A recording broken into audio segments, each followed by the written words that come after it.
Todos los ecuatorianos sabemos que existió un feriado bancario, congelamiento de depósitos y dolarización. Pero ¿dónde comenzó la fiesta de los bancos? Era la madrugada del 4 de mayo de 1994 y el plenario de las comisiones legislativas aprobaban la Ley General de Instituciones del Sistema Financiero. 28 diputados del Partido Social Cristiano, Movimiento Popular Democrático, Izquierda Democrática, Democracia Popular, Partido Roldosista Ecuatoriano y la Unidad Republicana de Sixto Durán Ballén daban paso a esta ley que permitía, entre otras facilidades, elevar los créditos vinculados hasta un 100%. Los créditos vinculados son los préstamos que los bancos dan a empresas relacionadas o vinculadas directa o indirectamente con sus accionistas o administradores. En la Comisión Anticorrupción determinamos que un solo individuo, un señor de apellido Tigreros, constituyó 711 compañías en una sola notaría y fue golpeando la puerta de los banqueros vendiendo las empresas. Los banqueros, comprando esas empresas, ponían de gerentes a sus choferes, guardaespaldas y lógicamente se daban préstamos inmensamente grandes. Entonces, básicamente el perjuicio que fueron causando durante el transcurso del tiempo en los créditos vinculados, pues significó un porcentaje, más bien dicho, un porcentaje superior a lo que era el Producto Interno Bruto del año 2000. ¿Cuánto era? 14.000 millones en ese entonces. El banquero era banquero, comunicador, dueño de medios de comunicación, dueño de fábrica, dueño de negocios, de almacenes, era todito. Y comenzaron entonces los bancos a prestarse plata a sí mismos. Tanto así que 2 años más tarde, al finalizar el gobierno, Sixto Durán Ballén dio un paso atrás y redujo el porcentaje de los créditos vinculados. Se abusó, no se controló bien, que no iba a haber nunca esto de los créditos vinculados. Pero después eso se trató de controlar y bajando, como usted dijo, ¿no? El Banco Continental fue el primer banco en aprovechar las bondades del sistema. Lógico, uno de los promotores de la Ley General de Instituciones del Sistema Financiero fue Gustavo Ortega Trujillo, superintendente de compañías de ese entonces y hermano de Leonidas Ortega Trujillo, dueño del Banco Continental. El banco prestaba plata a empresas de ellos mismos. Estos préstamos no fueron pagados y el banco se desfinanció y perdió liquidez.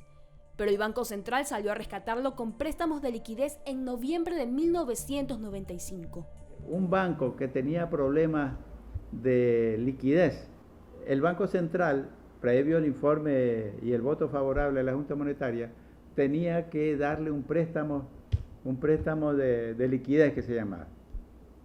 ¿A cambio de qué? A cambio de documentos. Estos documentos, pues ya es de conocimiento público, eran de empresas relacionadas de papel.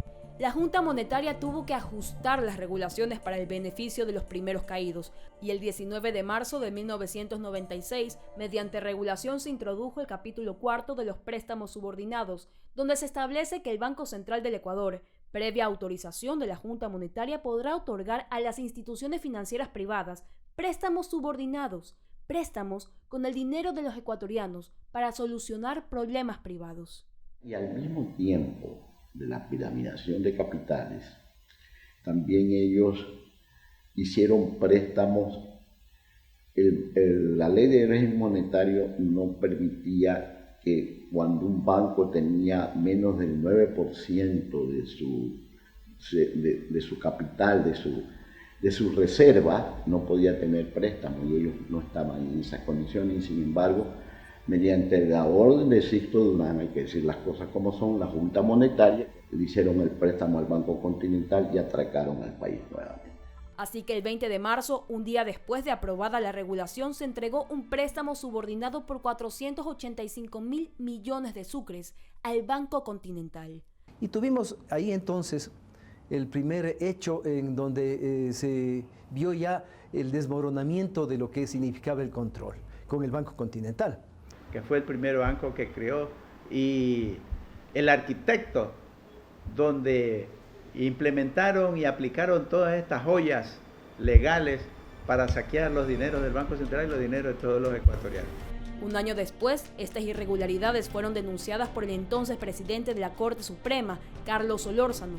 Se dictó órdenes de prisión contra algunos de los implicados, pero fue perseguido por cierto sector político. Por supuesto, me amenazaron de muerte. Hicieron 1000 cosas para ver si yo bajaba la guardia. Una vez se me acercó, me pidió conversar conmigo Heinz Miller. Me dice, yo estoy viendo cómo se arregla el asunto de Ortega. Ajá. Yo le así. Dice, porque tú comprenderás, me dijo, que con el dinero que gano en el Congreso no me alcanza. Lo único que ha de pasar a ti, no, le dije, a mí sí me alcanza. Con el sueldo que gano, sí me alcanza. Este banco recibió entre 1995 y 1996 alrededor de 1.300.000 millones de sucres por parte del Banco Central del Ecuador, con la venia de la Junta Monetaria. Veamos la estructura de la Junta Monetaria, primero veamos. Estaba compuesta primero por un delegado del presidente, que era el presidente de la Junta Monetaria. Y luego había un secretario, que era el gerente general del Banco Central, más un representante de los bancos privados, más un representante de los sectores productivos. O sea, todos estaban ahí mezclados. ¿Ya? Y todos eran juez y parte. Es decir, los mismos bancos que estaban saqueando el país tenían un delegado en la Junta Monetaria. Ahora dígame, ¿qué delegado de los bancos que con seguridad dio su visto bueno y su aprobación está detenido o fue procesado? Que yo conozco ninguno. Nadie está detenido, nadie está. Pero ¿quiénes manejaban la Junta Monetaria que dio la venia al primer salvataje bancario? Ana Lucía Armijos, quien años más tarde sería ministra de Finanzas de Yamil Maguad, en esa época era la presidenta de la Junta Monetaria. Guillermo Lasso Mendoza, quien también fue hombre de confianza de Maguad, desde 1994 a 1996 fue vocal de la Junta Monetaria en representación de los bancos privados. Si algo ha funcionado bien en este país es la política monetaria y cambiaria, razón por la que no existe ningún justificativo objetivo para cambiar el régimen monetario y la estructura actual de la Junta Monetaria. Así hablaba Guillermo Lasso, según la prensa de ese entonces. La Junta Monetaria, en 24 horas, presidida por Ana Lucía Armijos, aprobó un préstamo para el Banco Continental que estaba quebrado por $200 millones. Entonces fueron enjuiciados todos. Pero después, como pasan las cosas en el país, ya todos están exonerados, no ha pasado nada. Solórzano sucumbió a los dueños del país y los cuestionados pasaron a tomar las decisiones económicas y financieras de los siguientes años. Porque yo les ordené la prisión, ella estuvo con orden de detención, entonces para que la orden de detención no tuviera efecto nos votaron. Pues.